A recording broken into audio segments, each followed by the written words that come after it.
AI in marketing, you hear that phrase everywhere, right? It's the buzzword of the decade. But let's get real for a second.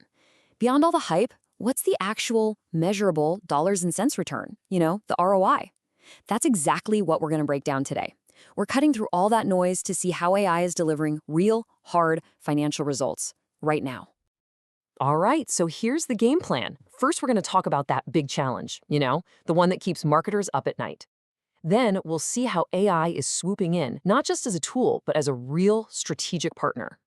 After that, it's all about the numbers, the proof in the pudding. We'll get into the AI-powered ROI engine.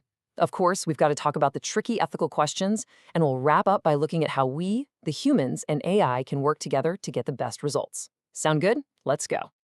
Okay, let's just start with this. Does this hit a little too close to home? You pour money into ads, you're posting on social media, you're talking to prospects, you're doing all the things. But at the end of the month, you're left scratching your head with no real idea if any of it is actually working. I mean, it's such a classic and, honestly, a super frustrating problem for so many of us. And that feeling, it leads us right into our first section. We're calling it Marketing's Overwhelming Challenge, but you could also call it the guessing game. Yeah, this list, it just nails that feeling, doesn't it? It's that constant doubt. You're wondering, which of my channels are actually working? Am I wasting my time on the wrong leads? Why isn't this content connecting with anyone? It's just a recipe for total burnout. And that big goal of real, sustainable growth, it always feels like it's just out of reach. But what if you could stop guessing and start knowing? Well, that's where AI comes in. And I want you to think of it less as another complicated tool you have to learn, and more as a real strategic partner for your business. This is a huge shift in thinking. We're moving away from the old way, marketing based on gut feelings and broad, fuzzy assumptions.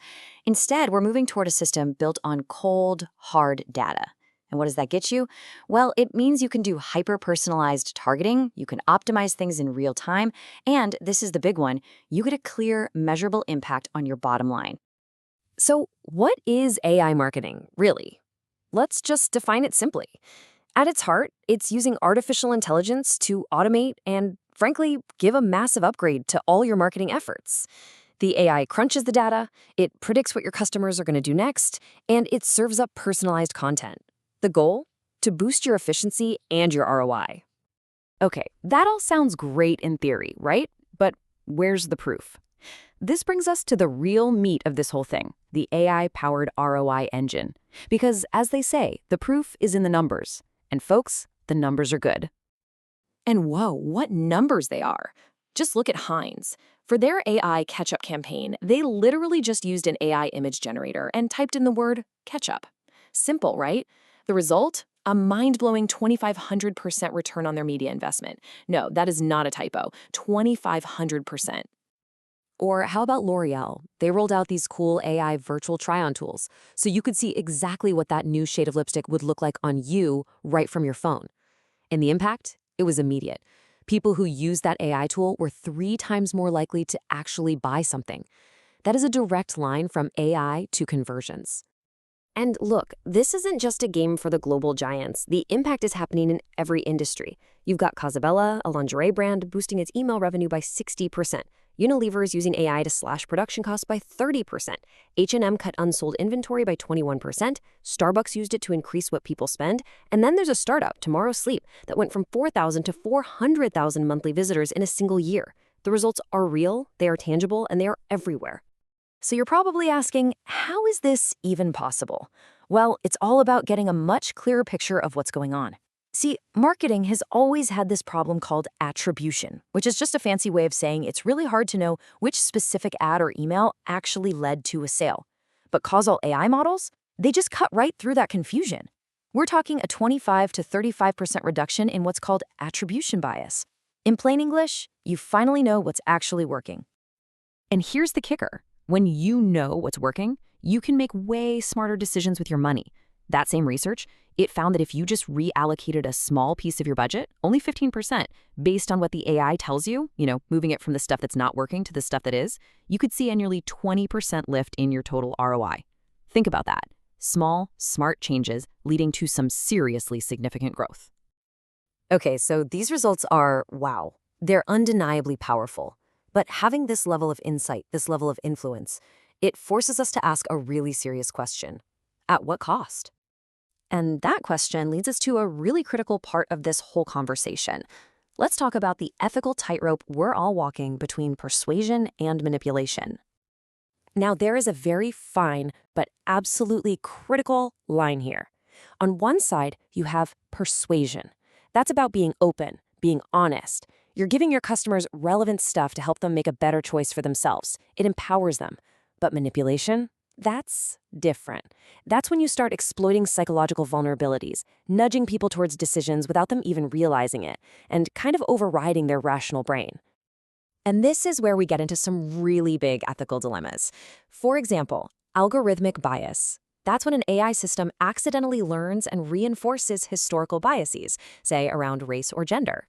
Then there's data privacy, a huge one. Are we misusing personal data without people's consent? And then there's the problem of transparency. When an AI makes a decision inside a black box and we can't see why, it can totally destroy the trust you've worked so hard to build. And believe me, this isn't just some academic debate. The cost of getting this wrong is massive. I mean, look what happened after the whole Cambridge Analytica scandal. Trust in Facebook dropped off a cliff from 75% all the way down to 30%. Or when Amazon's AI recruiting tool was found to be biased against women. Trust in those kinds of systems tanked from 70% to just 25%. The takeaway here is crystal clear. When you mess up ethically, it has a direct and often devastating impact on your brand. So with all this incredible power on one hand and these really serious pitfalls on the other, what's the path forward?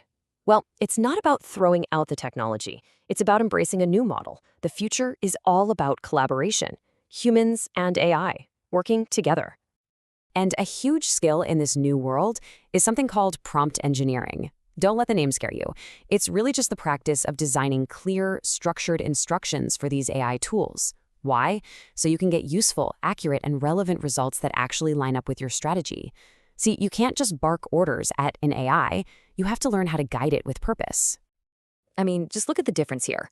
A bad prompt is something vague, like, give me campaign insights. That's useless. But a good prompt is super specific. Something like, summarize sponsored products performance for the past 30 days. And hey, highlight any campaigns with a ROAS dropped by more than 15%. And ROAS, by the way, is just return on ad spend. See the difference? One prompt gives you static, the other gives you an actual starting point for taking action. There's actually a great little framework to help you build better prompts. It's called the TRIM framework. Just think of it like a checklist. T is for task-oriented. Be super explicit about what you want to accomplish. R is for relevant context. Add the key details like dates, channels, brand names. I is for intent explicit. Tell the AI why you're asking, like you're trying to find top performers. And M is for measurable criteria. Give it a hard number to work with, like a drop of more than 10%. If you follow these steps, you'll turn those vague questions into a clear, actionable brief every single time. And that really brings us to our final thought here. Look, the technology is only going to get smarter. It's going to get faster, and it's going to get way more capable. So the real challenge, and honestly the real opportunity, isn't about the AI at all. It's about us. As AI gets smarter and smarter, how do we make sure that we stay wise? How do we guide it with clear strategy, with strong ethics, and with that irreplaceable human judgment? That's the question we all need to be thinking about.